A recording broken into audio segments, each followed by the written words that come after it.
dando ênfase à igreja perseguida, eu falei que hoje pela manhã, eu falei, se Jeane deve estar a 1000 por hora, então ela me mandou, falou, estava a 1000, pastor, só faltei entrar pela tela para participar lá, para glorificar, realmente ela estava a 1000 por hora.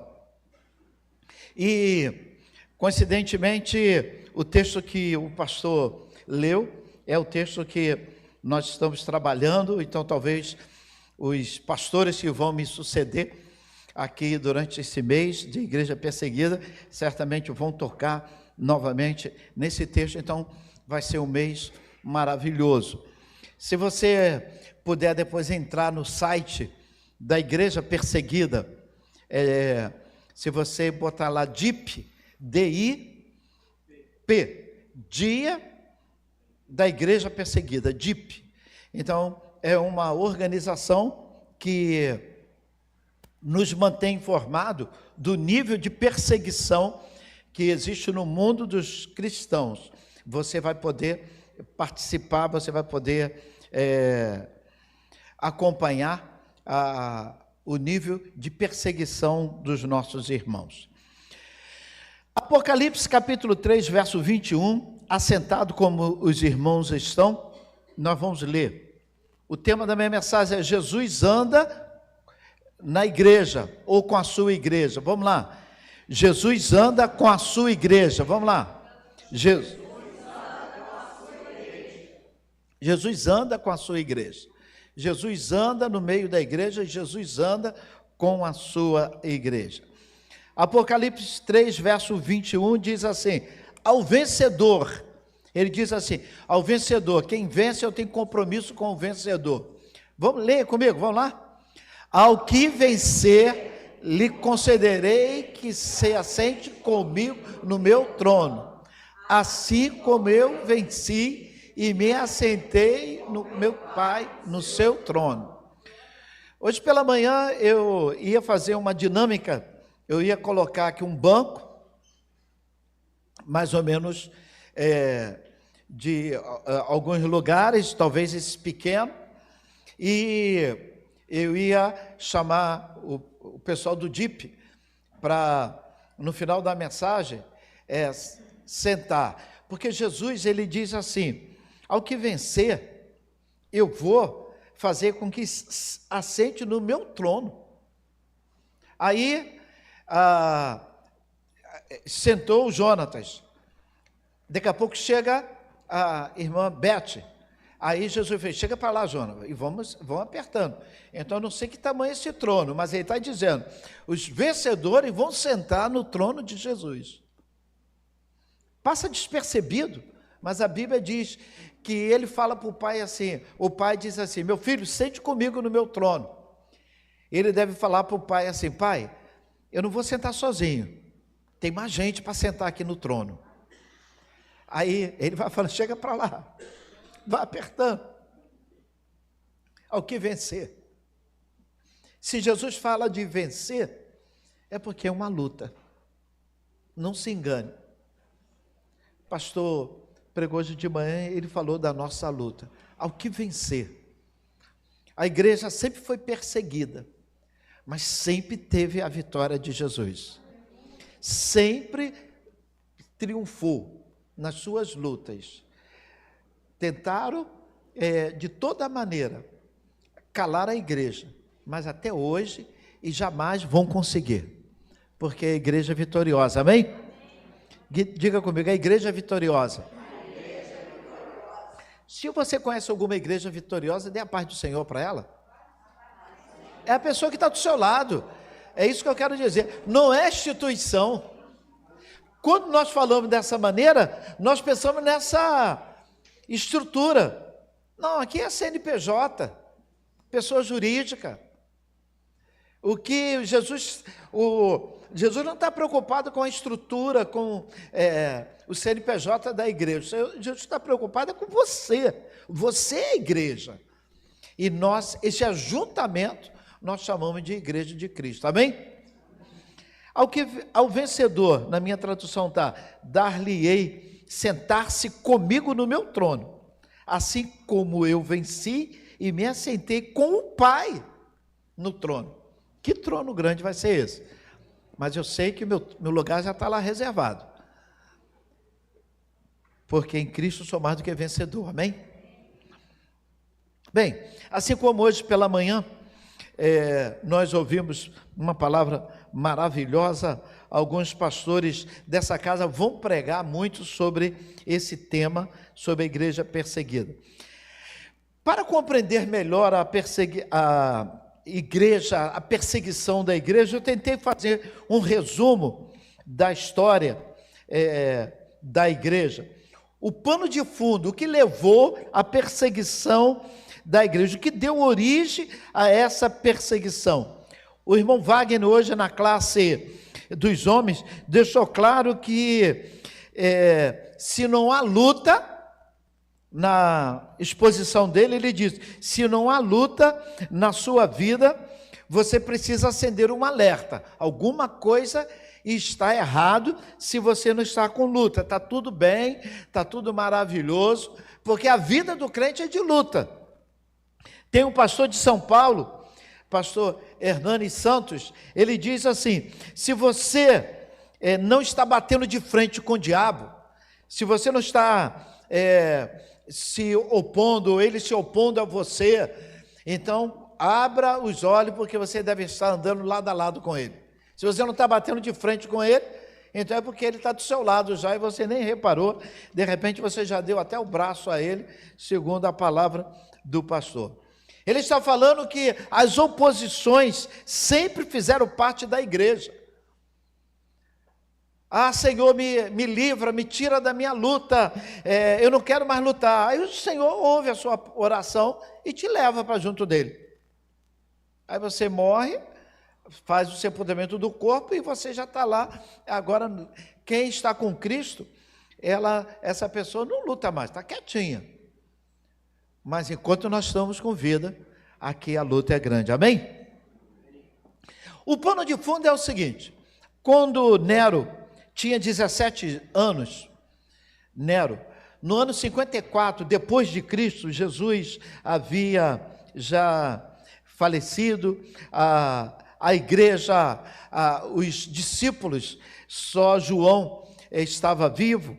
A Bíblia diz que o governo de Roma, assume o governo de Roma um adolescente, Nero, aos 17 anos. 17 anos. Esse homem foi tão louco que a história conta que ele mandou matar a sua mãe, abrir a barriga da sua mãe para ver aonde ele tinha sido gerado. Esse era o homem que governava Roma, um dos maiores, o primeiro no mundo na época. Após 10 anos do seu governo, já no ano 64, mais precisamente no dia 17 de julho, a história conta que Roma tinha 14 bairros. 14 bairros. Desses 14 bairros, 4 bairros eram habitados pelos judeus e pelos aqueles que haviam se convertido à igreja, os cristãos. A Bíblia diz que Nero, ele coloca fogo em 10 bairros e deixa somente os 4 bairros dos cristãos. Então, ou seja, ele colocou fogo nesse bairro, o fogo lambeu durante 7 dias a cidade de Roma, esses bairros. E ele fez isso porque foi uma maneira que ele achou para começar a perseguição contra os crentes, com a aprovação do Senado. A história diz que faltou madeira na cidade para fabricar a cruz, para crucificar os crentes, devido à acusação de ter colocado fogo em Roma. Foi o início oficial de uma perseguição tremenda contra a igreja do Senhor Jesus. Os cristãos eram cobertos de piste e presos em madeiras e colocados nas ruas de Roma, e à noite eles eram ateados fogo para iluminar as ruas de Roma. As ruas de Roma eram iluminadas com os crentes sendo mortos. Então a igreja passou uma perseguição de uma escala tremenda. 2 anos mais tarde, agora no ano 66, explode uma rebelião dos judeus, porque eles invadem as sinagogas e profanam as sinagogas. E a Bíblia fala que Nero envia um general chamado Tito para acabar com a rebelião. E a história diz que foi um banho de sangue. Ele acaba com a rebelião, matando a fio de espada crianças, mulheres, homens, velhos, jovens. Foi algo tremendo. No ano 68, 2 anos após essa loucura, Nero, agora com seus 31 anos, Nero comete um suicídio devido a uma forte depressão e morre. Assim acaba Nero. No ano 70, o general Tito invade Jerusalém, queima a cidade, e existe a maior dispensação dos judeus. Eles saem pelo mundo afora. A Bíblia diz que a história conta que foi algo tremendo. Foi a primeira diáspora da igreja dos judeus. E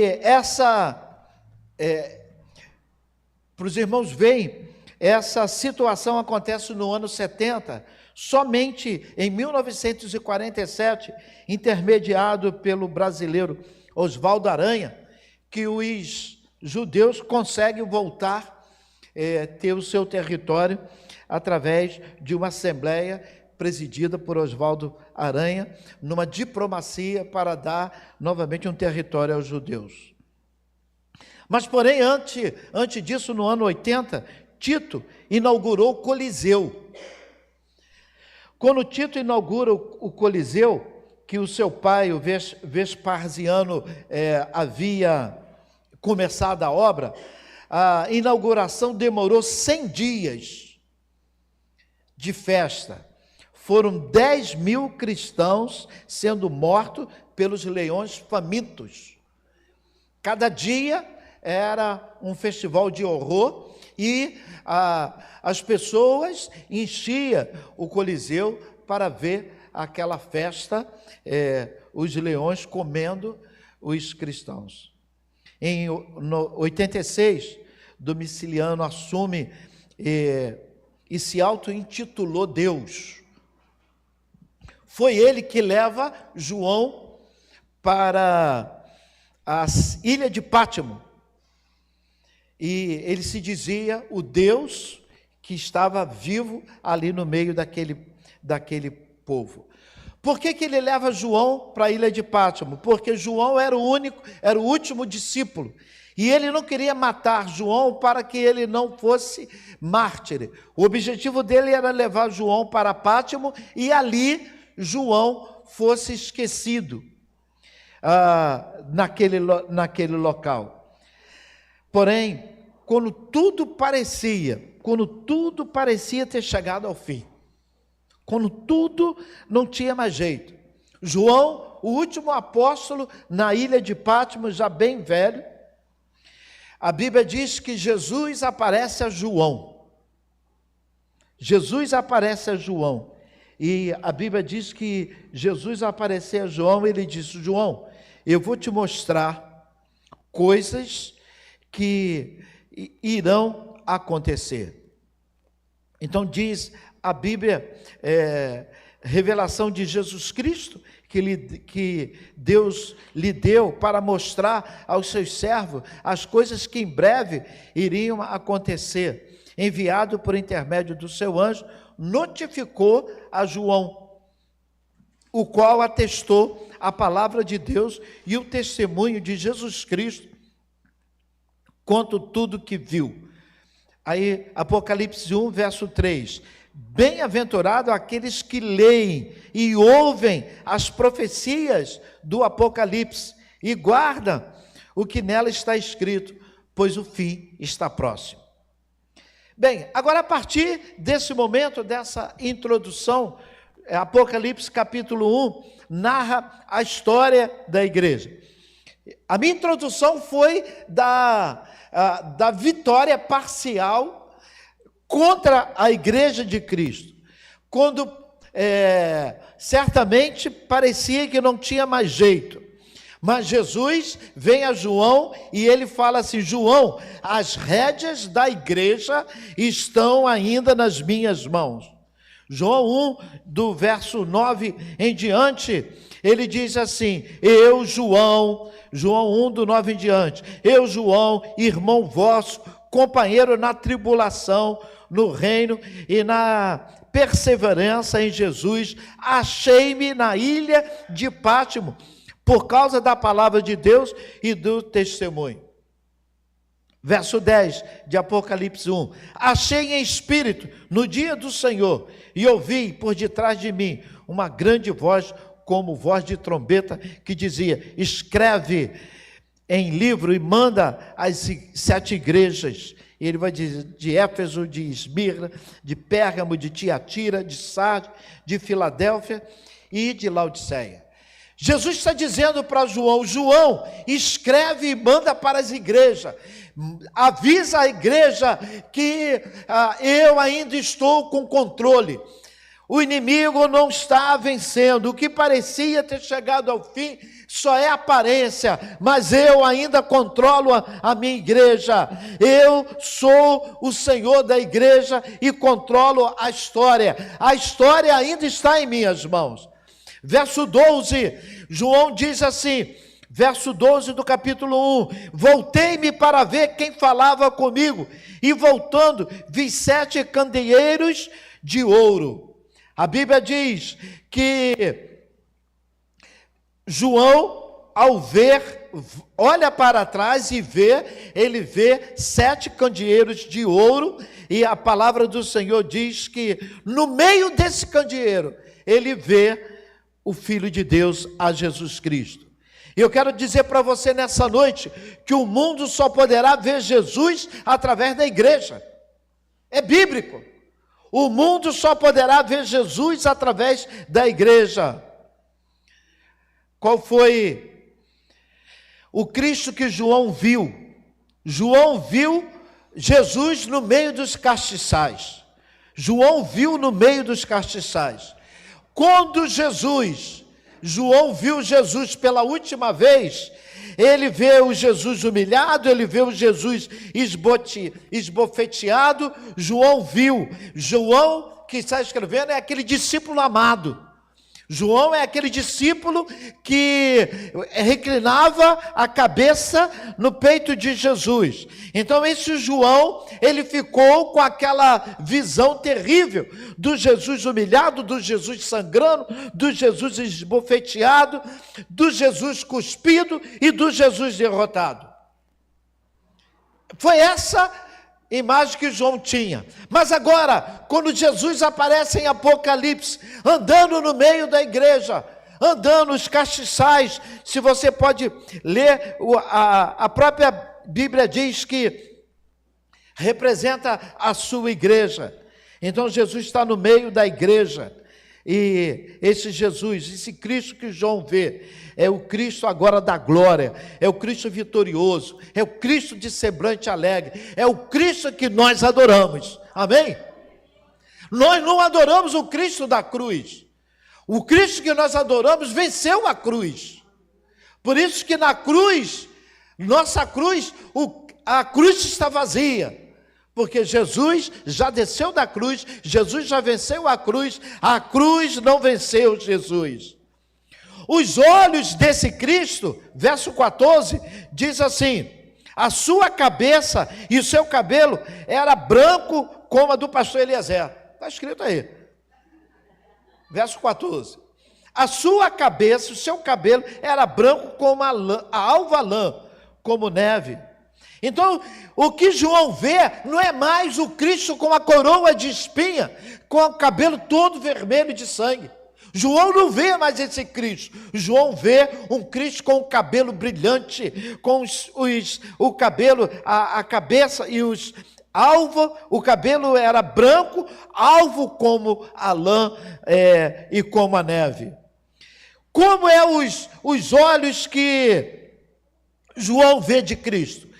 Lá na cruz ele viu Jesus com os olhos cheios de hematomas, cheios de sangue, esbofeteado. Agora a Bíblia diz, os olhos desse Cristo não é mais cheio de hematoma, não é mais cheio de sangue, mas sim, os olhos são como chamas de fogo.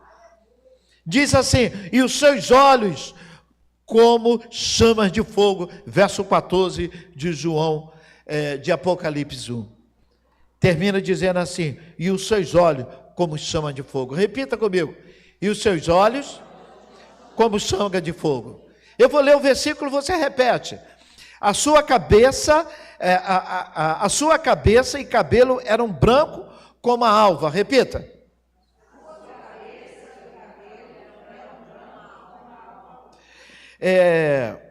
Os seus olhos como chama de fogo.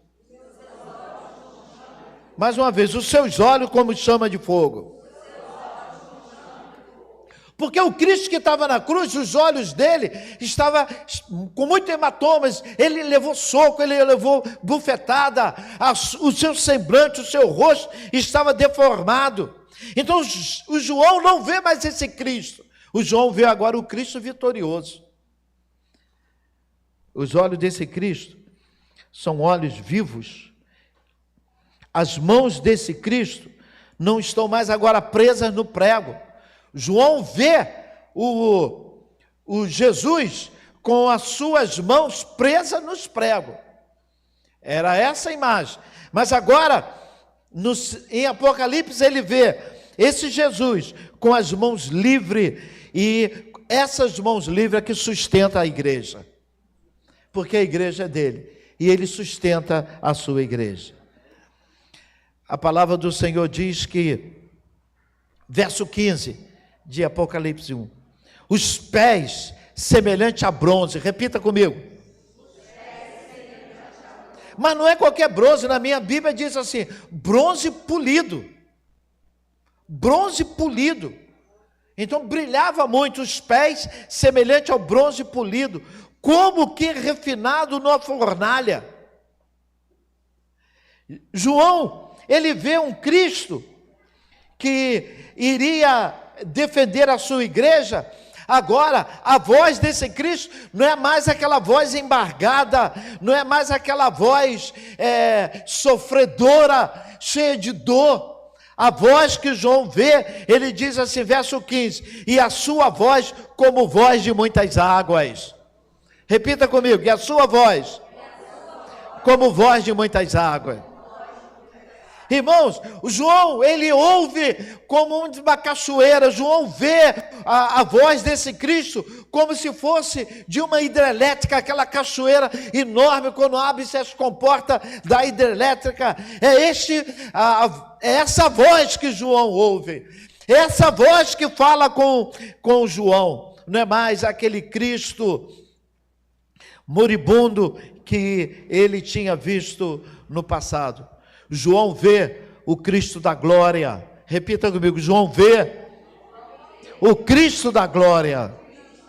João vê o Cristo da igreja. João vê o Cristo que se levantou do seu trono. O Cristo que diz, João, levanta, eu vou te mostrar o que vai acontecer. João, levanta, eu tenho o controle da igreja. João, a igreja, ela está sobre a minha proteção, João. João, eu tenho controle da minha igreja. Irmão, de posse disso tudo que João está ouvindo, a Bíblia diz que quando João ele diz, verso 16, ele disse assim, tinha na mão direita 7 estrelas, e da sua boca saía uma espada afiada de 2 gumes, o seu rosto brilhava como o sol na sua força. É isso que João vê.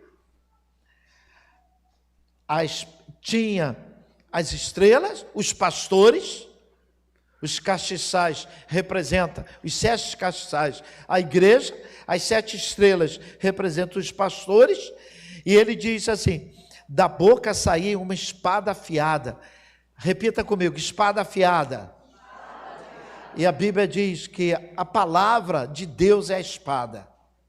A palavra de Deus é a espada. A espada afiada é a palavra de Deus. A espada afiada ainda existe. A espada afiada está sendo pregada nessa noite. É essa espada que João vê.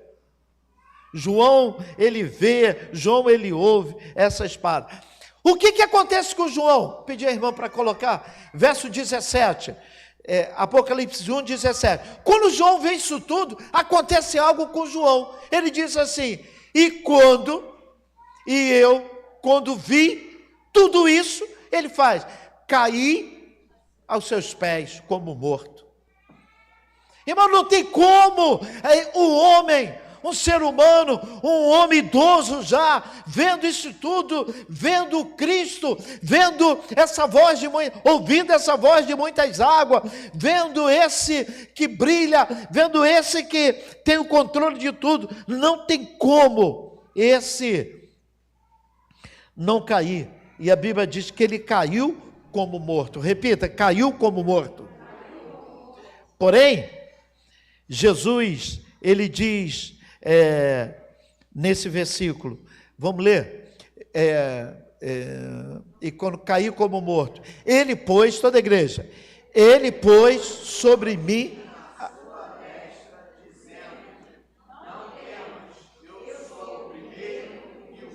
eu sou o primeiro, eu sou o último, eu estou no controle desde o início da história, e eu vou terminar a história da igreja não vai ser interrompida. Eu sou o primeiro, fui eu que inaugurei, fui eu que estava lá no início de tudo, eu fui o primeiro, eu sou o último, a última palavra é minha, João. João, fique tranquilo, não temas. A mão dele tocou em João, porque certamente o João não ia ter força mais para levantar. Não temas. Quando João, quando ele tem essa visão, uma visão maravilhosa, que ele cai como morto, e o Senhor coloca as mãos dele, aquelas mãos que certamente furadas, e ele disse, não temas. Não temas. Por que não temer? Não temer porque Jesus está no controle da igreja. A conclusão dessa mensagem que eu trago para a igreja nessa noite é que perseguição existe, existiu, existe e existirá. Se a igreja estiver andando de braços dados com o inimigo, não tem perseguição. Mas a igreja que se opõe a Satanás, a igreja que se opõe ao pecado, o púlpito que prega contra o pecado, o púlpito, a igreja que ainda fala que pecado é pecado, que homem é homem, que mulher é mulher, a igreja que fala essas verdades, então certamente haverá oposição. Ele colocou a mão e falou, não temas, não temas. Por que não temer? Porque nós não adoramos o Cristo que vive e agora está morto. Repita comigo, eu não adoro o Cristo que viveu e agora está morto. Eu adoro o Cristo que estava morto e agora vive. Mais forte, eu adoro o Cristo que estava morto, mas hoje já está vivo. Fique de pé em nome de Jesus. Capítulo 2, verso 1. Capítulo 2, verso 1. Ele diz assim, Essas coisas diz aquele que conserva nas mãos direitas as 7 estrelas e que anda no meio dos 7 candeeiros. Essas coisas diz aquele que conserva na mão direita as 7 estrelas e que anda no meio dos 7 candeeiros de ouro. O Senhor anda no meio da igreja. O Senhor está no controle da igreja. Nós não somos fruto de uma aventura. Se nós estamos aqui, se essa igreja está aqui há quase 120 anos, é porque o Senhor tem propósito com a igreja aqui. E se você está aqui, é porque Deus te trouxe para cá. Você não é fruto de um engano, de uma condução. Você não é fruto de um equívoco. Se você está aqui é porque o Senhor tem propósito contigo neste local. E o Senhor quer trabalhar contigo neste lugar. Mas as perseguições virão. Quem disse que não virão? Mas aquele que sustentou João e disse, não temas, João. Ele diz para cada um que está aqui nessa noite, não temas, eu tenho controle de tudo. Curve sua cabeça.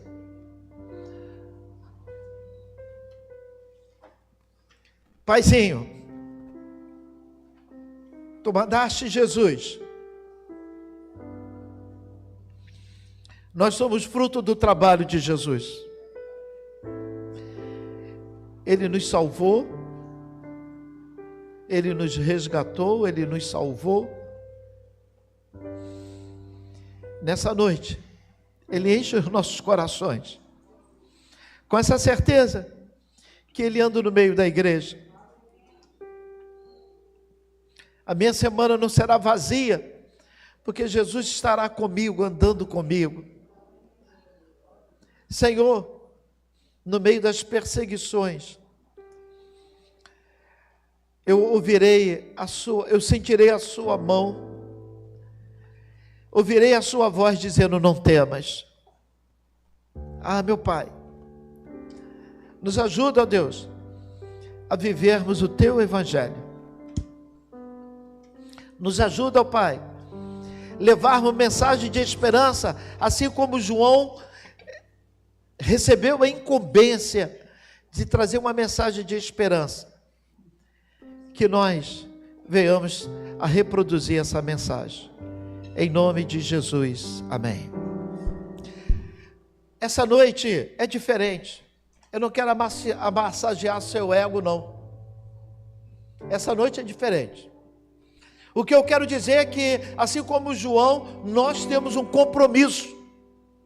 João recebeu a palavra, a mensagem, e Jesus falou assim, transmita a minha igreja. Nós precisamos transmitir essa mensagem, que o Senhor ainda está no controle de tudo. Eu preciso transmitir na minha casa, na minha família, o Senhor tem o controle. Nós precisamos transmitir essa mensagem de esperança. Todo mundo fala, o mundo está assim, o mundo está... Pode estar o que for, mas Jesus está no controle. Está acontecendo isso, está acontecendo aquilo. Jesus está no controle. Que nós, nessa noite, sejamos agraciados, cheios, e que essa palavra venha florescer em nossos corações. Vamos adorar o Senhor.